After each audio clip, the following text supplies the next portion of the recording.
welcome to Blockbuster Boys. No, wrong. Is it not? Is it not Blockbuster Boys? It's Blockbuster Buffs, episode 2. Here we go. Tell us in the comments what you guys like better. This episode. Whoa, Joe. What? Slow down. Okay.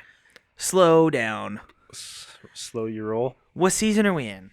We are in the Fast and Furious family. That's right. This is where we Season. talk about Fast and Furious family side projects, other projects starring these beloved characters like Dom and Letty and Mia and Roman and Han, Giselle and Hobbs and Shaw and Brian. If you've made it to the barbecue, you're in the family. That's right. And there will also be some villains in there, mixed in. They're more like lucky additions. Lucky additions. We're not dedicating episodes on them. So just as a quick little reminder rundown, we're going to be watching, we watched Fast 1 last week, or last episode, and then we're going to be doing Pitch Black today, Dungeons & Dragons, The Faculty, Fast 5, Four Brothers, Bullet to the Head, Heart of Stone, Baywatch, Fast 8, Italian Job, Into the Blue, and Fast X. So if you want to get ready for the show, that's what you got to watch. Or just listen along. Or just listen along. We'll recap and summarize all the episodes. So This episode is dedicated to Dom Toretto, a.k.a. Vin Diesel, AKA Pitch Black. a.k.a. well, That's his name, right? In the show we're watching? I don't know. I haven't seen it. No. His name is Riddick. Richard Riddick. Oh. I'm pretty sure. I believe. Yeah. I've heard chronicles of Riddick. In the past, I've heard that he had some chronicles. So, Pitch Black. Right. It's the origin story of Riddick. And here's how it goes. Starts off in a spaceship. Who knows what year? Far into the future. We have Riddick in a cryo-sleep tube, and he is basically giving us the exposition, the breakdown through his animal sense, his primal sense. He is an outlaw who is being transported to a prison planet. And while in cryo-sleep on this ship, he gives us a animal instinct of what he can detect from the other people on board. But Joe, why is he able to detect anything? He's in cryo sleep. Because he thinks with his primal sense as his main consciousness, not as most people do, with letting their primal sense fall to the background.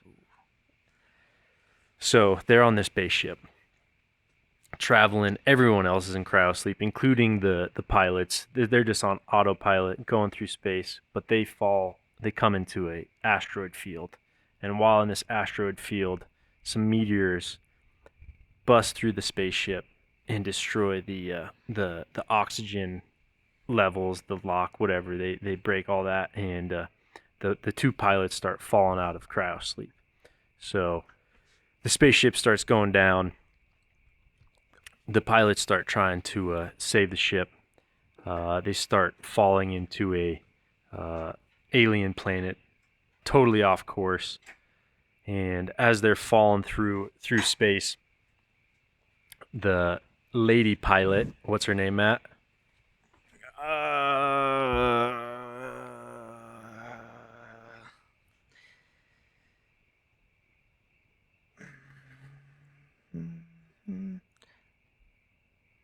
Fry, I want to say. I'll get. Yeah, it's Carolyn Fry. Yeah, Sorry. Carolyn. Thank you. So Carolyn starts trying to save the ship. Her co-pilot is down there, kind of trying to give her some frantic help, but she's trying to save the ship. They're going down. Ship's blowing up, burning up, going through the atmosphere of this planet, and she starts dropping different holds. There's probably like 4 or 5 separate holds in this ship, and each one are different passengers. Some are prisoners, some are just regular people, and she starts dropping them off because they have to lose some load to survive.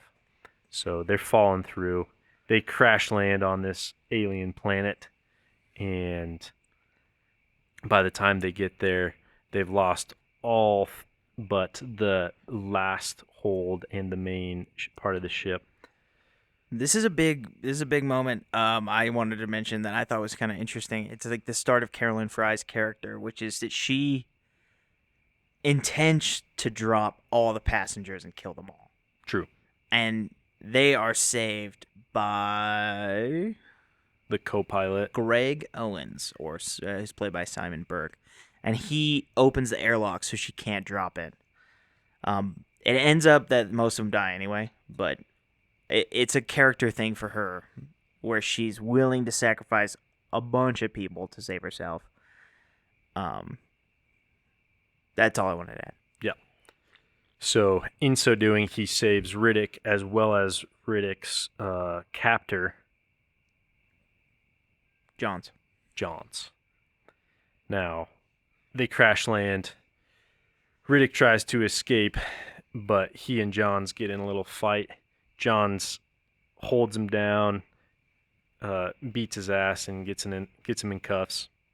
Now, Riddick's primal sense is still kind of giving the narrative direction, talking about what's going on. Carolyn, the other co-pilot, and the few other survivors are trying to walk around this planet, figure out what's going on, where they are, what sort of planet this is, and it is a desert expanse. There is no water, no people, and seemingly no other living creatures. Yeah, Johns is best known by me from the movie Paparazzi, but probably best known by most people from the show Yellowstone. Yeah. He plays Rip Wheeler. Oh, he's Rip, all right. Yeah. When I saw him, I was like, oh, shit, it's Rip.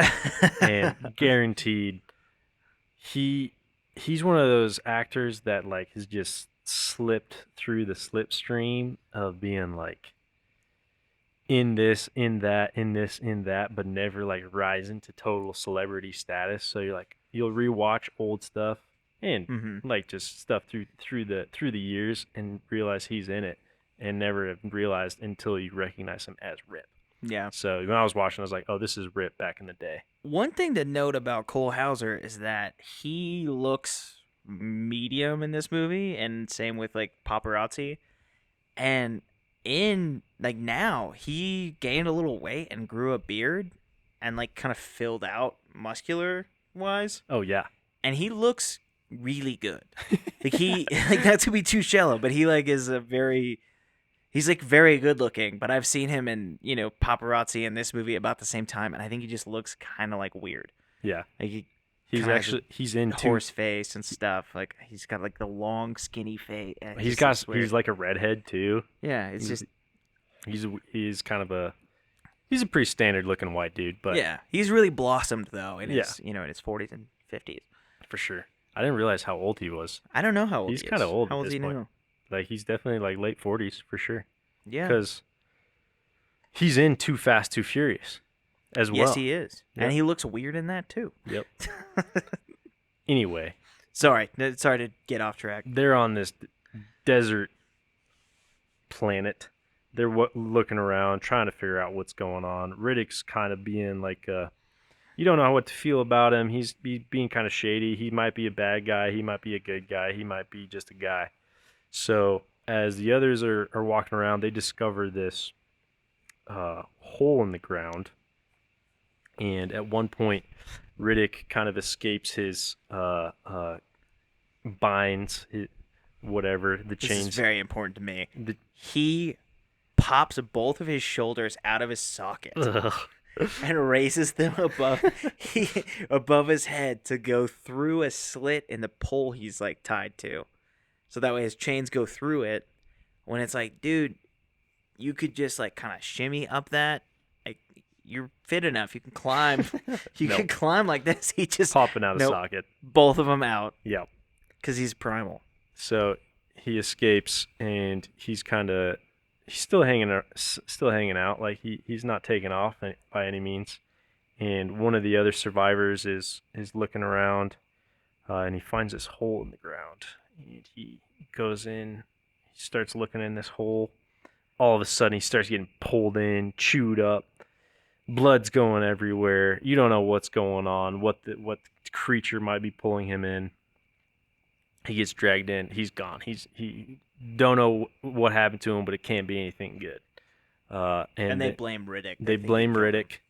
Riddick starts to try and run away, but at this point, Johns beats him up again and rebinds him, and everyone else blames him for the death of this guy. But then Riddick, in his stoic way, basically tells them that it wasn't him. Mm-hmm. And so, can I interrupt? Yeah. All right. So, cinematically, this movie is making some interesting choices, and they like the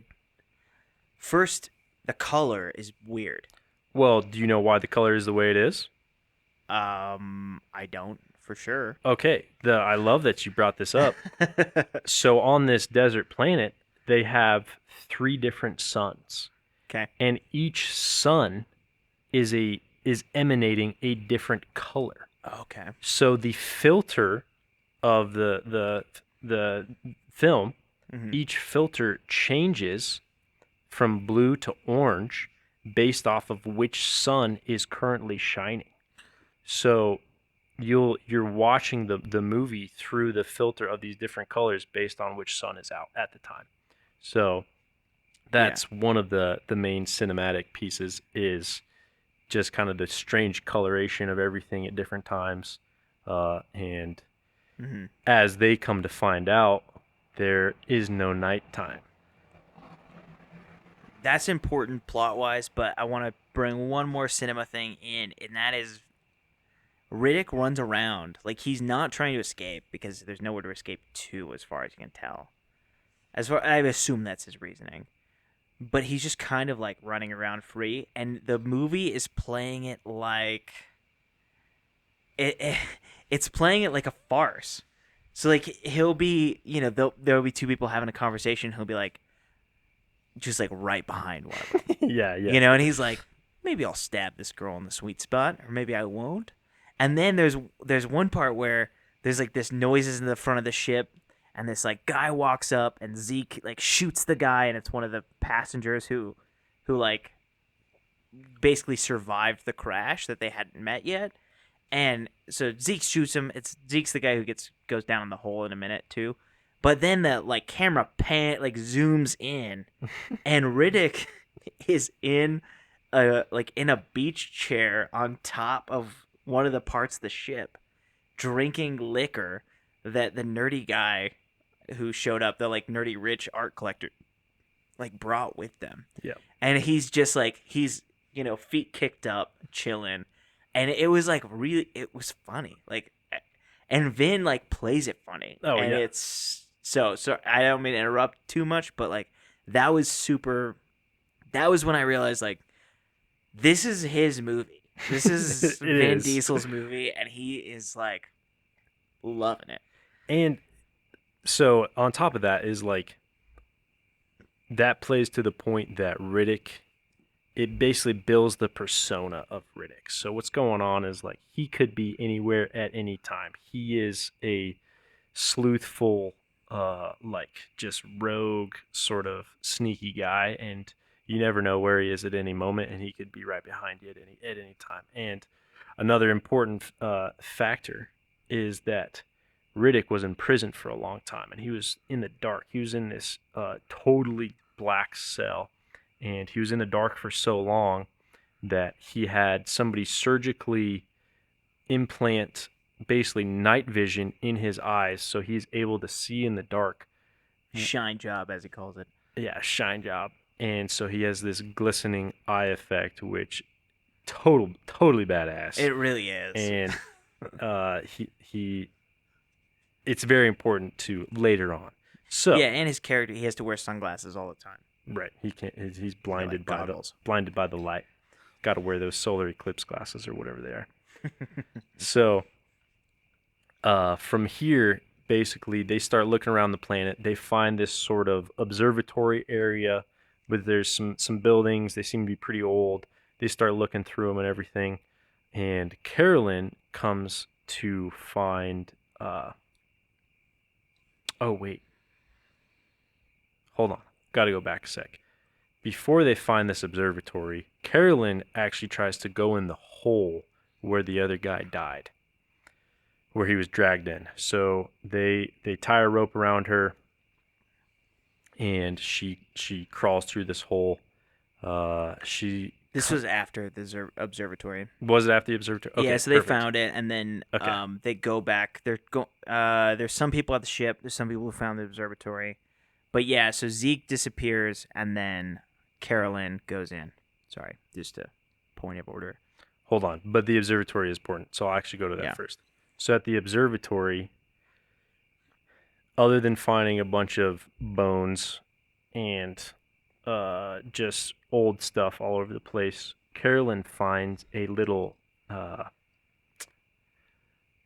planetary, a rotating planet figurine, kind of sort of thing you'd make in like third grade science class of the rotating planets. Mm-hmm. But this one is this specific solar system where there's this planet and another planet and the other suns.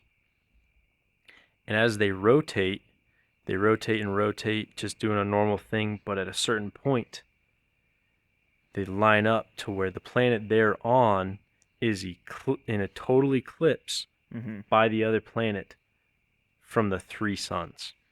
So hang on to that. Yeah, it's called an orrery.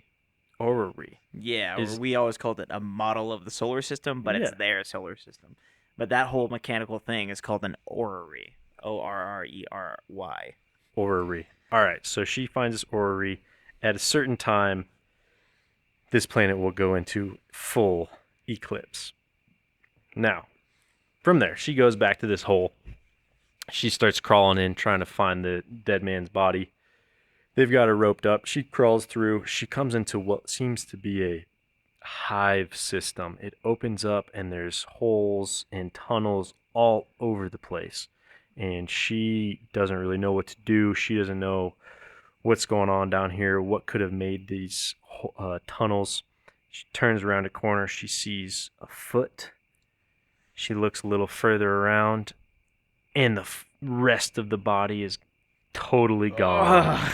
The foot is just sitting there by itself. That's gross looking. Bloody ankle cap, totally chewed off. And she knows something's up. And in the background, you see these creatures crawling around the wall. She's flipping around, got her flashlight shining on the wall. She can't see anything. And instead of deciding to go back up the way she came, like a normal person would, she decides to go straight up to the sun because she's scared. So she starts going through this weird sort of open tunnel stalagmite thing, trying to crawl up to the top, but she's still tied to the rope. So as she's crawling up, trying to climb out, the animals start to pull her back down. So she's freaking out. She's floundering, trying to find a way out. She's screaming. The other guys finally hear her. They run over. They break through this stalagmite thing, pull her out, and cut the rope, cut her free. But now they know there's monsters on this planet that live in the hives. All right, so from there, they know there's monsters on the planet. They got to figure out their next move. They go back to the observatory. They're kind of walking around. There's this like Muslim dude who is taking care of some kids. He's kind of got 3 or 4 kids that are all sort of are they his kids, or do we not know? Not totally clear whether they're like actually his kids or just like adopted kids, but they're all Muslims, and they're all kind of like see him as their father figure, so they're following him around, doing what he says, and following his direction. But he's a wise man trying to figure stuff out and help the crew. They've pretty much found a functional, old but functional spaceship that can get them off the planet.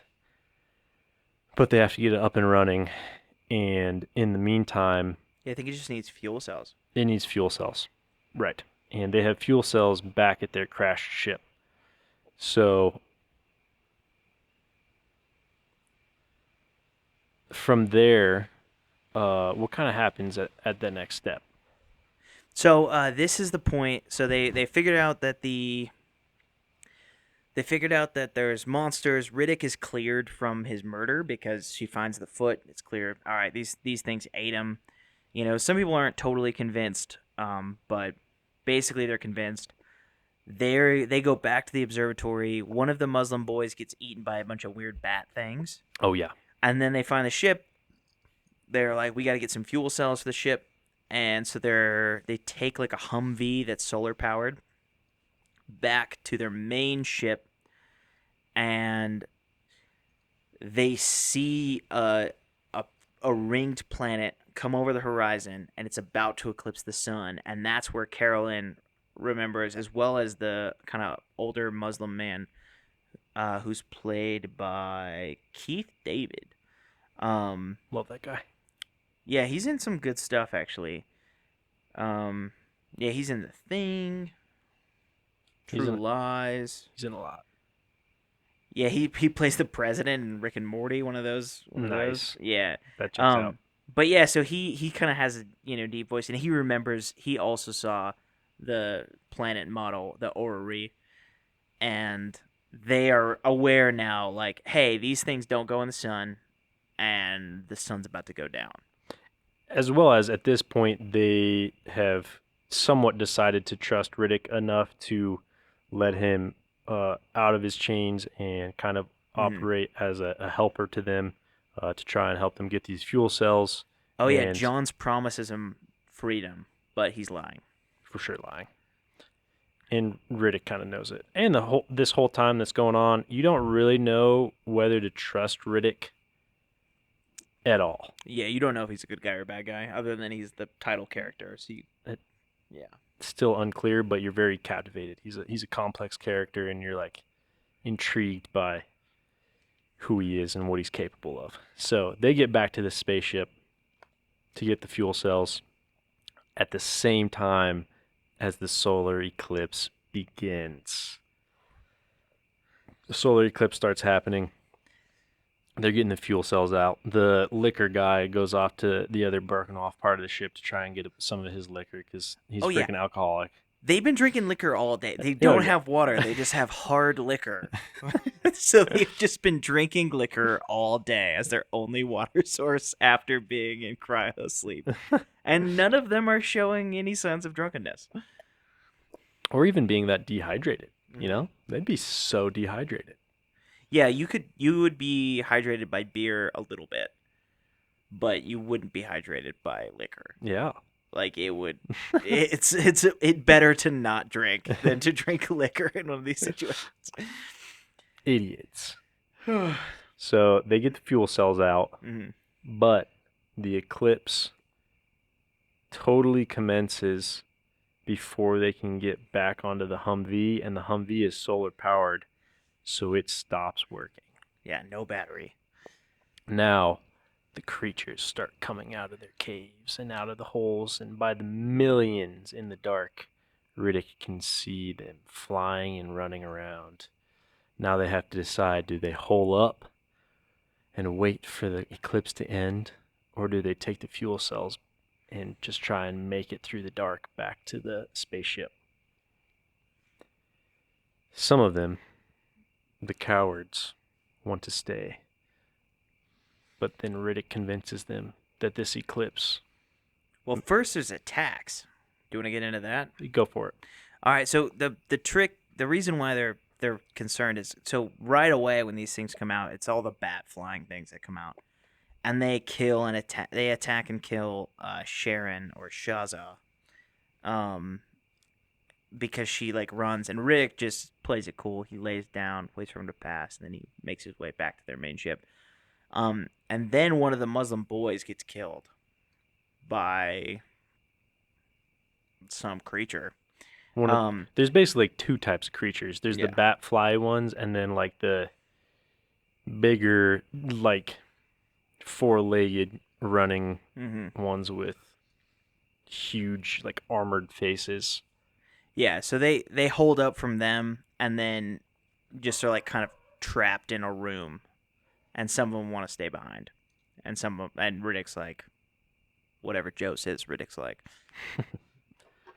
So from there, they decide to, as they're rapidly losing people, they decide to make a run for it. Wrap as many lights around them as they can, fluorescent lights, as well as light some torches out from the liquor bottles, and make their way back to the spaceship. And as they're going through the dark expanse, the Johns and Riddick get a little separated from the pack. And as they get a little further and further away, they get into an all-out fight, and Riddick stabs Johns, slicing his back open, and these creatures, as Riddick has come to find out, are attracted to blood. Oh,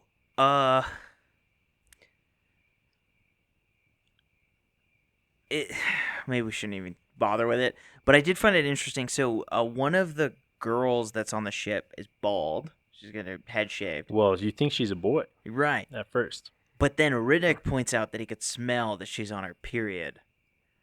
And so they think that they're doomed. And Johns and Riddick move away from the pack. Johns moves them away from the pack. So that way he can suggest killing this 10, 15, 13-year-old girl, 14-year-old girl. Yeah.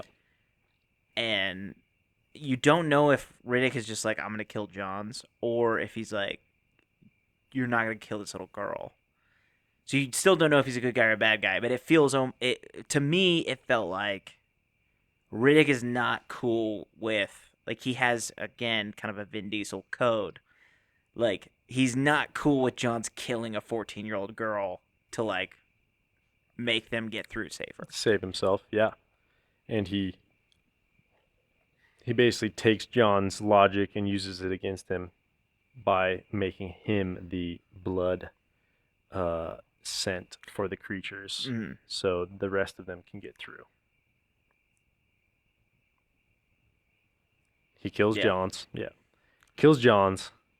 Johns gets chewed up by the monsters, and at this point, it's Riddick, Carolyn, the girl, the Sheik, and one of the other boys. There's 5 of them left. Yeah. And they're going through this canyon. They're losing light. One of the boys gets grabbed, eaten, taken off. Yeah, Vin Diesel rips one of the monsters apart with his bare hands. Oh, so sick. He tries to save the boy. He does not, but he does go toe-to-toe with the monster. And at this point, Riddick also realizes that the monsters have a blind spot. So important. Right in front of their face. They have a kind of triangle-shaped head, and if you stand right in front of their face, they can't see, and they use it's sonar. like a hammerhead shark with an extra pylon going above their head. That's a great description. 4-sided pylon, 4-sided hammerhead. Terrifying. Yeah, they're pretty good monsters. They're good monsters. So they're running out of light. They're losing even more people quickly. There's only a few of them left. Carolyn, the girl, and the Muslim. His name is Imam. All hide in this little corner cavern. Riddick closes them in with a boulder and runs off to the spaceship with the fuel cells. No. As they're running. Yeah, with the fuel cells. With the fuel cells? Yep. As they're running out of light. As they're running out of light. From the liquor bottles. So Riddick gets to the spaceship, puts the fuel cells in, and then Carolyn... Yeah, he's going to leave them. It's what it feels like. It's not clear. Not totally clear, but you're pretty positive he's going to leave them at this point.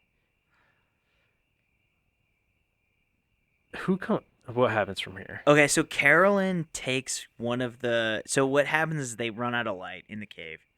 And when they do, these bioluminescent worms appear on the ceiling above them. And so they fill the liquor bottles that are clear. They scratch off the labels and they fill the liquor bottles with the worms. And then Carolyn leaves to go get the ship because Johns had told her that Riddick would leave them, and she's like not sure, but she's sure enough that she's gonna leave and go try to get the ship. And then she shows up at the ship, and Riddick's like, "Hey,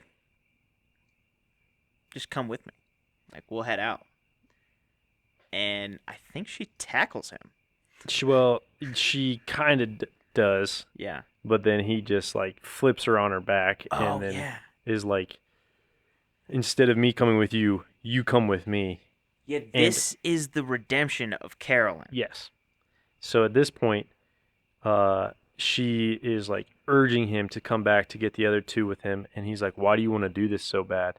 And she wants to redeem herself for having killed all the people by dropping them off Yeah, out like of the spaceship at the attempted beginning. to. They died on their own accord, but she knew that she pulled the lever, and the real Captain Greg saved them. So she's trying to redeem herself. Riddick is ready to go, and then Oh wait, She- Riddick. Are you gonna say the line that Yeah. he says? Okay, great. Yeah. she urges him enough to make him consider, and he says, "Are you willing to die for them?" Bum bum bum. And she says yes. So he agrees to go with her. They go back to the cave, pull Mom and the kid out, start trying to make it back to the spaceship. They're running. They're going through the little town, the observatory area. Mm-hmm. They run into some monsters, and Riddick starts to fight them and let the other three get to the spaceship. The three of them get to the ship. Imam and the kid are waiting around, and Carolyn is deciding whether or not now to leave Riddick or to go back for him. Yeah, he stays behind for a reason that not entirely clear to me. Riddick or Imam? Riddick and Mom, they make it. Right. Oh, you mean like why Riddick gets stuck at that Why point? he stops? Yeah. I don't understand. Yeah, that's true. That didn't quite make sense. But then Carolyn decides to go back for Riddick, and at this point, Riddick's use of the blind spot on the monsters comes into full effect. He hides right in one's face as it kind of is searching for him, and he gets stuck between two of them. Mm-hmm. And does he fight them at that point, or do they just take off? They are like they're scratching him and like basically about to kill him, and Carolyn shows up with two of those liquor bottles, and they get burned by light. So their skin actually is burned by light. It's not just they don't prefer it. They're like vampires. And so they take off, but they can fly. The big monsters can also fly, not just the bats. So they take off, and Riddick's hurt. Yeah. At this point, bad, and Carolyn's trying to get him back to the ship, and in totally sad but totally fulfilling way, the monsters fly back in and go right into Carolyn. Take her away. And take her away. Oh, and Riddick has a great line here. Do you remember it? Now go for it. And so, like he said, are you willing to die for them? And then she gets pulled away by these monsters, and they're just focused on her and eating her. And he looks up at the sky and says, "Not for me. Not for me." And then he goes back to the ship. And then from there, Riddick, Imam, and the kid torch up some monsters as they fly off the planet. Yeah, he like turns off the lights and they all swarm in. And what does he say there? Oh man, do I have it? It's like Oh, he says we can't leave without saying goodnight. Yeah. Oh. And they're like, "What are you doing?" And all the monsters are like grabbing onto the ship. And then he like warp speeds them out and just like blasts through. And you get a shot of like sick. the monsters getting burned out behind the jet engines. We can't leave without saying goodnight. And that's the movie. That's the movie. That's what it is. That's it. That's Pitch Black. That's the whole movie, Pitch Black. Chronicles of Riddick #1. Yeah, I mean, man, Vin does well in this movie. He Wait, does wait, some wait, wait. things. Hold on. Whoa. It's time for D or D. Ooh, dunk or defend. Dunk or defend. Dunk or defend. Dunk or defend. Dun dun dun dun. All right. 1, 2, 3. Defend. Oh, I knew you were gonna dunk, dude. I knew it. I really like this movie, but I can't get around it. I'm gonna have to dunk. I defend. Since you've had some time, I'm gonna start with my dunk. All right, I'll let you. I will probably do a little bit of defense. First, in my defend category, the things I liked about the movie, Vin brings a real like heat to this movie, and he brings like, so I don't know if you guys know this, but Vin Diesel, when he first started, used to do things where he would show different emotions during the movie, like as a character. And I know we rarely see this now, but there was a time where Vin would like bring different. He would show a range of emotions during the movie. Yeah. And this is one of those movies. So there's like times where he's like a little playful. There's times where he's like a little silly. There's times where he makes jokes with the girl who's pretending to be a boy who idolizes him and tries to like. She makes a pair of fake glasses like him, and he brings. Like, he really has this character down and, like, plays it quite well. Like, he does a good job acting in this movie. Which, here's the reason why I'm dunking on it, is because his character, in my opinion, is not that good. Like, his character is just, like, is primal. It's kind of it. He's primal. He's got a past. And then on top of that, like the real dunks come in with the character selection in the movie. Like there's basically a few different characters. There's Carolyn, who's like she's trying to become the leader of the ship. There's Vin Diesel, who's, Richard B. Riddick, and he is the primal guy. And then there's Paris, who is my favorite character in the movie. We didn't talk about him much, but he has a bunch of Egyptian antiques that he's taking to whatever world he's going to. And he has these Egyptian antiques, and inside of one of the sarcophagi is just a bunch of liquor for some reason. And he has an umbrella that's like kind of a Middle Eastern style umbrella, and he says like really wild things, which is kind of fun. He says, oh yeah, he's sitting on top of the ship. And he's like drinking and just like sitting under a sunbrella, and he has like a mat laid out for him. And one of the people is like, okay, like you just sit up there and look for water. Like he's basically kind of giving him crap about it. And Paris says,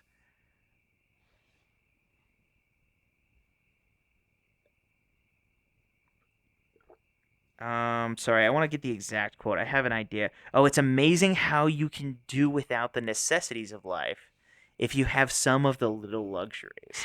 And it's just so, like, he's just such a dork. And so, like, I love that, but it's also really not that great. Like, all these characters are fairly one-dimensional. And then the CGI in it is pretty rough. It's 2000 film, so that makes sense. But there's some real holes in it that I think are the real reason why I'm dunking on it. The first one being that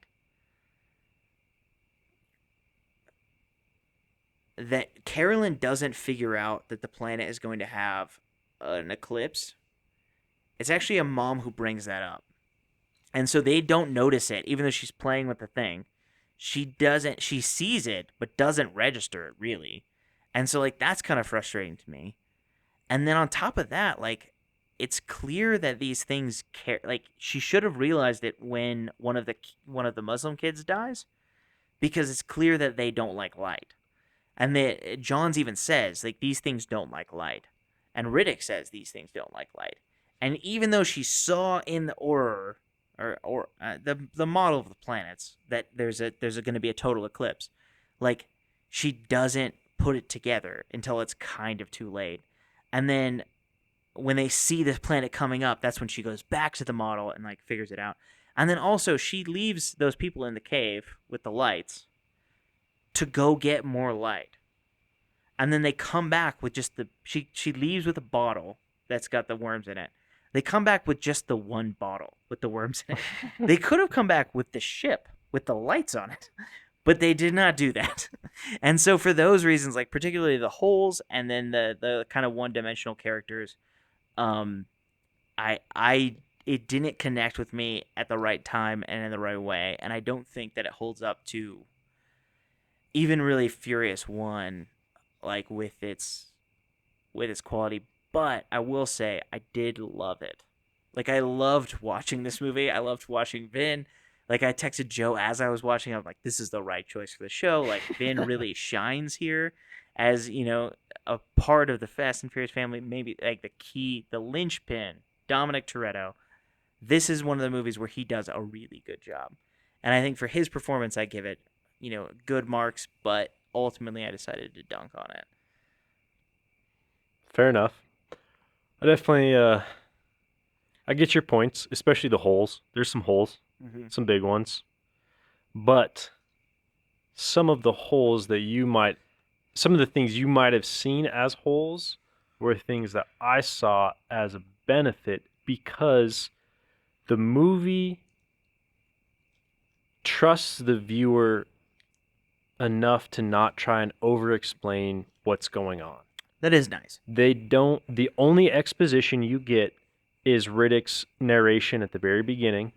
You don't really know what's going on, where you are, what's happening. You get Riddick's character's perspective of events, which is very like really not exposition. It's just like more character like creation and kind of like revealing what's going on.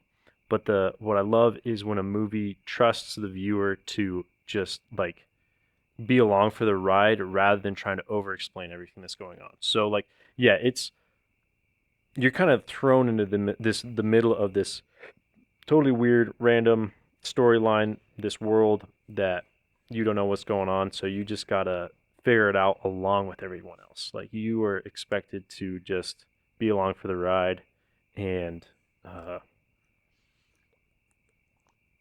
be afraid along with everyone else, because it's not just an action movie. It's a sci-fi horror.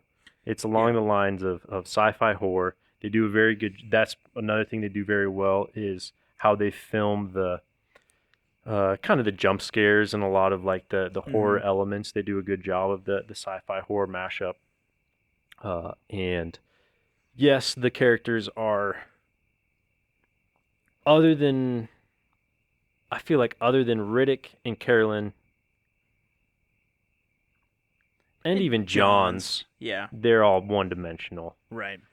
Riddick is fairly well developed. Carolyn has that one moment, but John's is probably the second most, I would say. Yeah. And John's is complicated because of he has like a pretty understandable hatred of Riddick. Yeah. But he's also an asshole himself too, and he's a merc. He's not an actual cop. Come to find out, despite that he looks like an LDAPD agent with his little white shirt tucked to his pants and his like vest that's not bulletproof for some reason. But yeah, he's just a mercenary who's addicted to opioids. Yep. And yeah, but there's a backstory there with him and Riddick, and there's backstory with his drug addiction, and there's he's got more complexity to him. He's probably and oh man, you brought up a good point though. Like a movie that doesn't have any real exposition, like none. No, like narration other than the introduction. Like it really. I don't think they do an amazing job with it, but it's just nice. Like it's just nice to have a movie that's like the characters have to tell you and show you what's going on in the film. They can't just exposition dump on you. Yep. And on top of that, it's a defend because Riddick is a better character than Dom. There. I said it. Vin Diesel as Riddick is a better character than Dominic Toretto. He's more complex.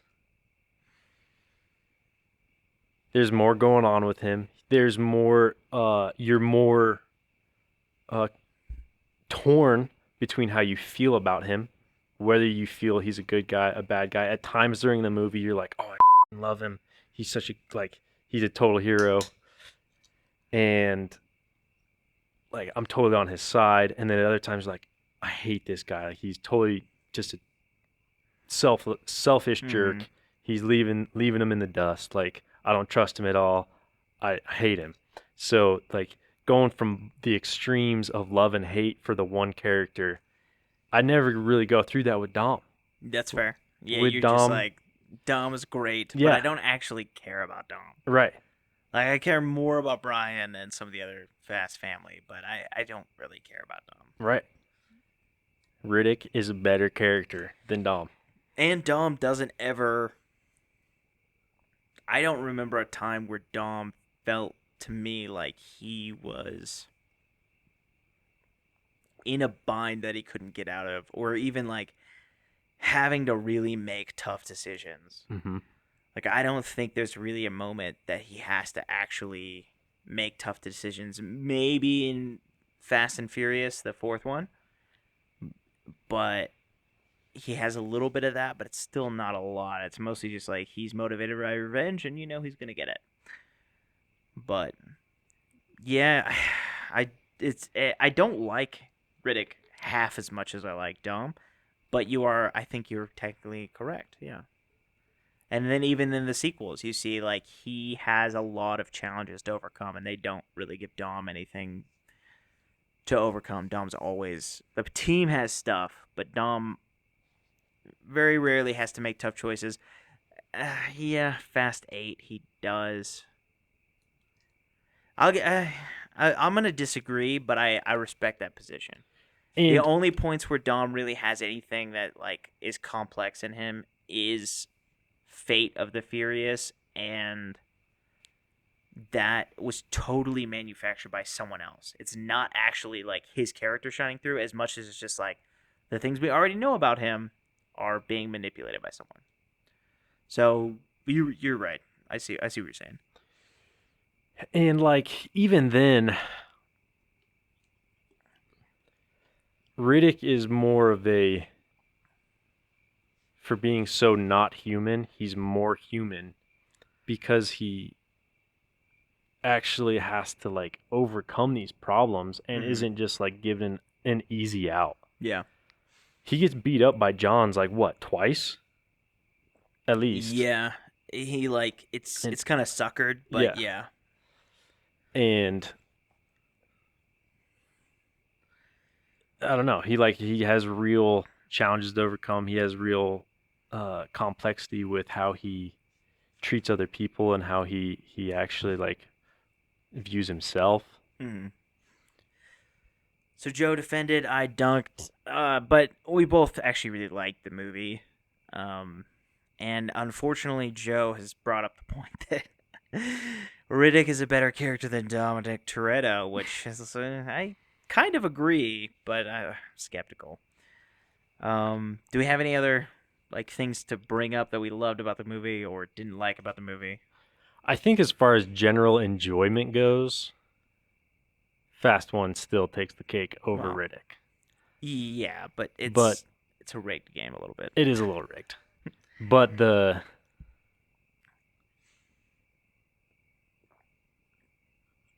quality,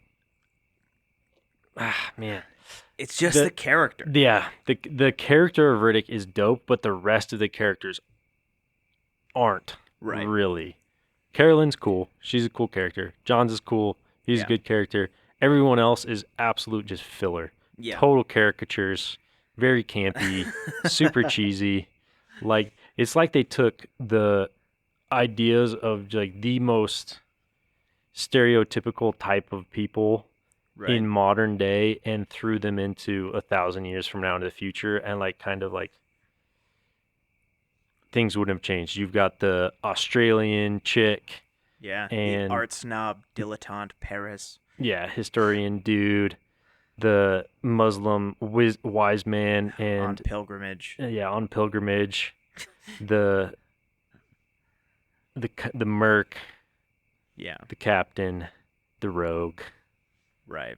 It's like a D&D party. Yeah, it is. Space D&D. Yeah, you have the barbarian and you have the barbarian and the paladin All right. We don't and need the to nerd out. We don't need to wizard. nerd out too much on these guys. We can keep that for our own D&D stash. Yeah, that's fair. Cool. So I think that's dunk or defend. I dunked. Joe defended. I think we've come closer together. But now it's time Yeah. for our final segment, quarter mile at a time. Well, not quarter mile at a time. Quarter mile time. How fast can your quarter mile go? Yeah. Again, just to recap, if you haven't listened to the other episodes, this is a metric based on Fast 1, and so 10 is the best, 20 is the worst, because of how fast cars go a quarter mile. I think you guys probably get it. So Joe, what's your quarter mile time for Pitch Black? My quarter mile time for Pitch Black. Despite my defense,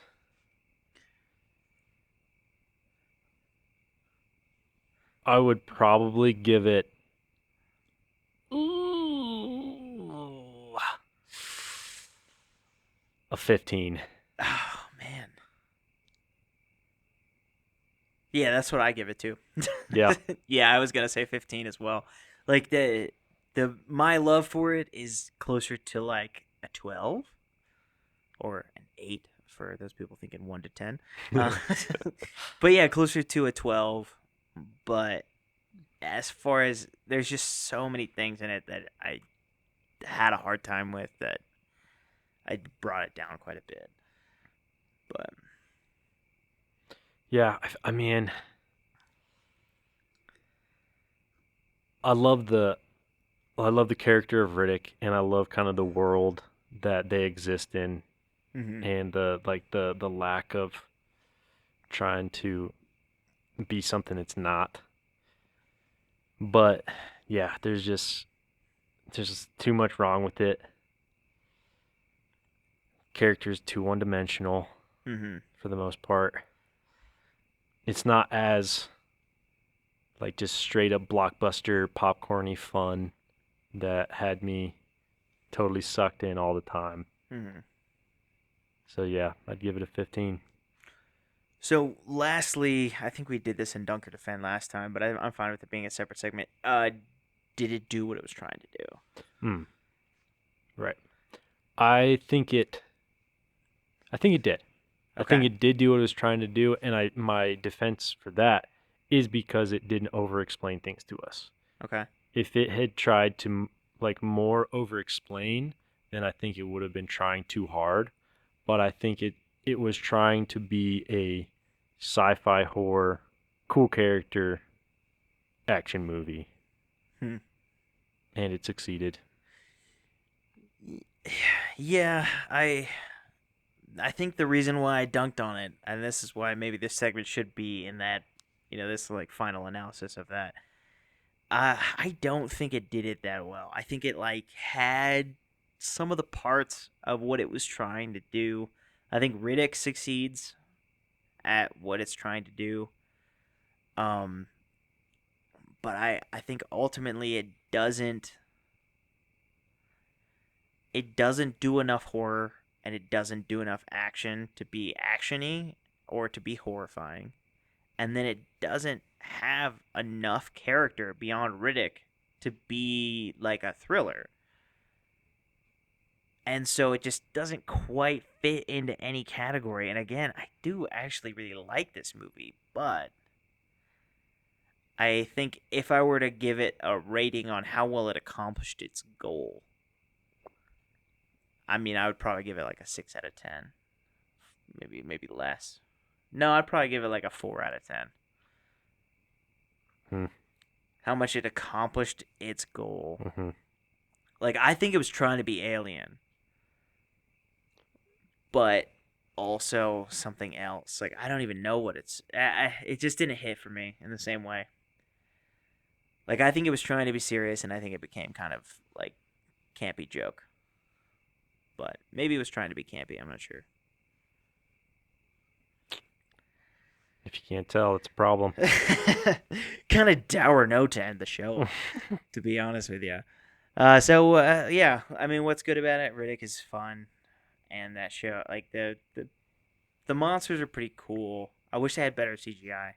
Sometimes you get movies from this era that I wish were made either with a higher budget. Like, that's the other thing to consider. Like, they did a lot. I give it, you know what? I'm gonna go back. I'm gonna give it a 6 out of 10 because they did it a lot with clearly a very low budget. Do you know what I mean? Like, so it's not entirely fair to say, like, oh, did they accomplish their goal? It's like, okay, well, does every Quentin Tarantino movie accomplish its goal? Yes, it does. Why? Like, he gets a huge amount of money and, like, the best talent. So, you, of course it does. But, And he's also just like a film genius to the yeah. point of like being perfect, but that's besides the point. Right, exactly. He has a level of auteur nature that's different. But, like, for a movie that clearly had like budget issues and like they couldn't hire the best of the best and they couldn't build the sets they wanted to, like, they did a really pretty good job. And I think His night vision is sick. His night Yeah. vision's pretty dope. it is dope. And they did a good job. I'm happy with it. So yeah, I'll give it like a D on C, maybe even, on accomplishing its goal, if you consider the budgetary constraints. But anyways, yeah. I want you to look up the budget. All right. Maybe it was not budget constraints. Maybe it was they had a massive budget and it just did not pull through. 23 million. That's not a ton. That's not a lot at all. Yeah, actually. Okay. Okay. The Matrix came out the year before. What do you think that cost? 40 million? I don't know. I feel like that couldn't have been much higher budget either. Triple. What was it? 63 million. Dang. Same with Fight Club. So they're working with a third of like these budgets. I mean, I guess at that point, what year did it come out? 2000. Yeah. So like Vin Diesel wasn't totally a bankable actor yet. Nobody else in there was a bankable actor yet, so the actors weren't. Yeah, I mean they didn't have they just didn't have like they didn't have the ability to build those kinds of sets. Yeah. Like, you're looking at, so Fast and Furious had a budget of 38 million. Dang. And so like I mean, I would call this a low budget movie. Like, not super low, but like it's not a high budget action movie. Like, it made its money back though. I mean, initial box office was 53 million, so I guess that's why they made sequels. But yeah, I mean, I'm gonna give it to them. I'm gonna say, for the budget, they accomplished their goals. Yeah. They did a good job with the budget they had. Vin Diesel did a great job, and that's really what we come back to with family. Like, Vin shines in this movie, He does. and it's really great. Yep. So, out of all the things, good or bad, like, in reality, you should watch this movie because Vin is good in it. I don't know if it's his best movie, but it's close. What's better? I think he does as good or better in Bloodshot, which is the other movie we're trying to do. I think his acting, while it's not his vehicle, is better in Saving Private Ryan. Yeah. Not by a lot, but a little bit. He's just a totally different character. And I mean, that almost doesn't count because he's not a main character. Yeah, In no, Saving it doesn't. Private I'm just Ryan saying where he does the best. does well. No, Yeah. we picked the right movie for him, I think. Yeah. So, I think that's it. Thanks for watching Blockbuster Boys. And You're really stuck on what's that the one. title? Blockbuster Buffs. Blockbuster Buffs. Welcome to the show. Bum. Thanks for Keep coming. listening. Follow us on social media. Tell us what you agree with, don't agree with. Hope you enjoyed Pitch Black. Pitch Black. Fast, Furious Family.